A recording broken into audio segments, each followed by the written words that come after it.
Hey people, welcome to the first video of Writing to Riches, a channel about two authors and their journey to publishing. My name is DS Walls and I have something to say. I'm JD Quinn and I'm the ivory to her ebony.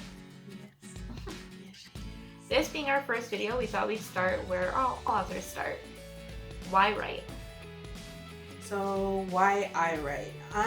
So I write because of movies. I was born in 1992, so I grew up watching the 80s era, like the new Rat Pack and the kind of reinvention of rom-coms and all these amazing speeches and one-liners that really kind of made something iconic, and I really, really wanted to be a part of it. Like, one of my favorite things was 16 Candles, when Jake says, you know, that's why they call them crushes. If they were easy, they'd call them something else. That line kind of stuck with me, and I wanted to create something like that that shaped the way people thought about something or thought about writing. The other reason I write is because, as she knows, I come from a very big family, and they're very loud. I love them. And because of that, I didn't really get to speak a lot, so it was my way of expressing myself without letting my anxiety change or rearrange my words to make them, like, Presentable. yeah, to make them non-controversial. What about you? Well, I write kind of for the same thing. I grew up with two very loud, opinionated women in one household. And when I was younger, I used to be so shy. I used to hide behind my mom's legs. So one of the first things that I realized from writing is that I actually had an expression of my own voice, and people would listen to it because they would actually read what I was writing. So it was kind of nice. I could express what I was feeling. The other reasons I write is because it was like one of the first things that I felt good at. My teacher, Miss Paul, had this contest in her class in grade 3 to publish children's books, and I actually got mine published. So it was nice. It was the first thing that I fell into, that I fell in love with, and that kind of fell in love with me back.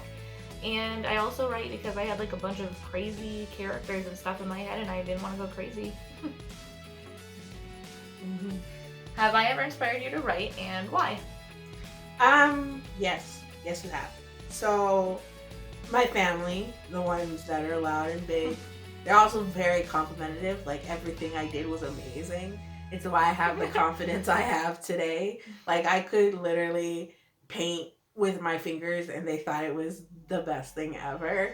So when I would write things, they just thought it was great. But when I showed you my writing, you gave me like a real critical analysis, and you really dove into it, and you told me what I was good at and what I was bad at, and that inspired me because it was like the first time I really had someone look at what I did and tell me that I was good at it. Because when your family tells you you're good at something, you're just gonna be like, yeah, sure, you love me, of course I'm good at it. But with you, we had just met, and I didn't know you, and you didn't know me. So you telling me that my writing was good really, really inspired me to keep going with it. I'm really glad that me being critical convinced you to write. Yeah. Well, I can take your... My harsh criticisms. Yeah. But truthful. Truthful and good. You've inspired me to write too. That's good. Yeah. From actually something better. Like a good thing. You inspired me to write because for the longest time I had a lot of people not read my writing or not really invest themselves in it, or I had a lot of people that weren't writers that would be like, oh, it's like good, but they wouldn't like really tell me details or anything. And you also inspired me to write out of a competitive edge. Like when I met you, I was like, oh, I can write and dance. And then you're like, I can write and dance. I was like, okay, well, I have to be better at one of these things. And then I wasn't, so I was like, I better get better at writing. I still haven't. We're like basically tied. Yeah. But she inspired me to get a lot better though, because when we first met, we definitely were not tied. Especially songs. I feel like we're tied in dancing too now. No, I don't think so. I can't breathe. Like, I can't walk up steps, let alone fucking like... I can't breathe either. I just pretend to breathe. What? Like a Lamaze class.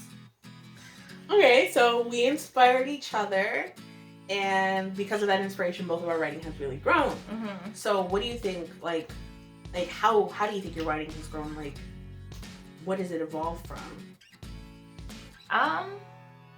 Well, I know, like, when I first started writing, I was not even remotely able to write a poem.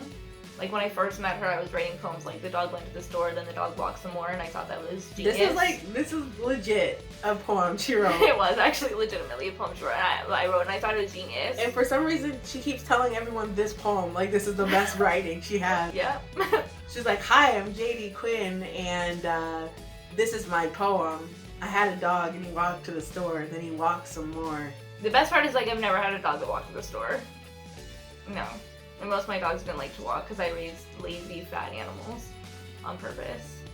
But anyway, so it evolved from that to being able to write spoken word poems. Like, I'm not saying I'm the best at spoken word poems, it's still a work in progress, but I feel like it's something that I'm constantly improving in, and I'm actually giving myself, like, the challenge to write spoken word poems, whereas before, when she started writing spoken word poems, I was like, yeah, that's not for me because you have to rhyme.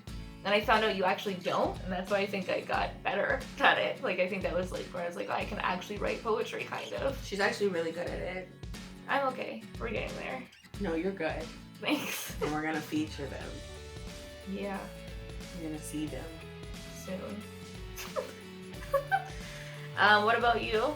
What do you think your writing has evolved from? First off, I hate English. I know, this is an oxymoron to be a writer and hate English, but I took English 6 times in high school, maybe 7, because I took it one time first semester and second semester, and then had to take it in summer school, and then another time I had to take it in summer school. So I literally hate it's I'm a math person. I need an answer, and I need it to be simple. With English, there's this rule, but then there's a rule that contradicts that rule, and then there's another rule that you have to think about with certain words because that rule contradicts both those rules. That shit was not for me. So beautiful. When I started writing, I kind of was really bad at the grammar aspect. I'm not great now. I would never publish something without having it edited 4 times over. But I've really evolved, and I've learned to use this grammar shit to my advantage. I've learned very systematic ways to say things as opposed to the stylistic and kind of flaily ways I used to write. She hates Shakespeare, but she's one of the most Shakespearean writers I've ever, of this generation that I've read. She writes things backwards all the time, and she hates it. I'm like, no, you're emanating him. She's I shut hate up. Shakespeare because as much as I hated the English classes, I read every book and play that they assigned to me because I love reading. So I have read more Shakespeare than the average person. So I have had a lot more experience with his work, and it's depressing. But that's a whole other topic about why we shouldn't assign what we assign to high school students, because it's depressing and they're going through enough shit. But that's for another time. Anyway, that's how my writing's evolved. What's a snap time in your life where you just knew that you had to be an author? A snap moment, or... Actually, oddly enough, it wasn't until recently. I was of the belief that if you weren't the best at something, you shouldn't do it. And I'm not the best at anything. I'm always middle in whatever I do. Sometimes I'm higher up than most, but I've never been the greatest. So yeah, your finger paintings are really good. Thank you. Yeah. I didn't think I could be an author. I didn't think I was good enough, and I also just couldn't finish anything. I have at least 12 books started where it's only 3 chapters. So it wasn't until we started co-writing the book we're working on right now, or a work in progress, that I thought, hey, this is actually something I could do, and this is something I'm good at, and this is something I'm going to actually support myself on. And so it's weird, but not until I was 27 did I really think I could be an author. No, I've had them before, but that was kind of the same for me. I've had them in the past, but then I just started, recently with this book. Yeah. I've been really getting inspired and realizing that, hey, maybe this is something that I could, actually accomplish, where a lot of my projects or just, life goals have ended up half done. So this is, the first time in a long time that I've had that snap thing, hey, you're actually an author. That's why we write. Yeah. I think it's a journey being an author. I think imposter syndrome is something everybody faces no matter what artistic field that they're in. For sure. Especially if you haven't published anything or created anything that's like considered real by the public. Yeah. Even like if you just have stuff that's like for yourself.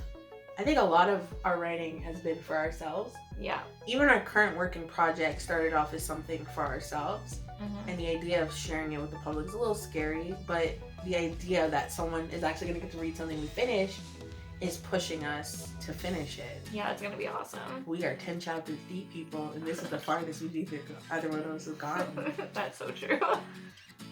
We are going to do a whole separate video about what our work in progress is, what we're writing, and hopefully get you interested. But that's it for now. And I guess that's us. As writers and a little bit as people too. Yeah. A lot about us as people. We'd actually love to hear from you guys too, like why you write or why you create the art you do or why you create your music, anything like that.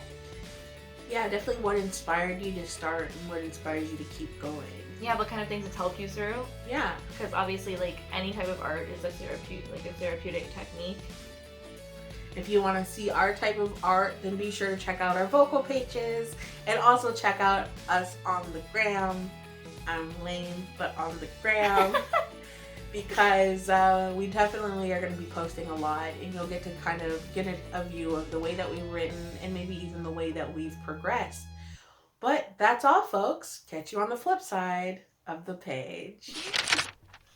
Oh my god. Okay, have I ever inspired you to write, and why is what we're supposed to be talking about right now. We're supposed to be talking about when we started writing. Yeah, like your starting point, like what made you really like kind of like your inspiration.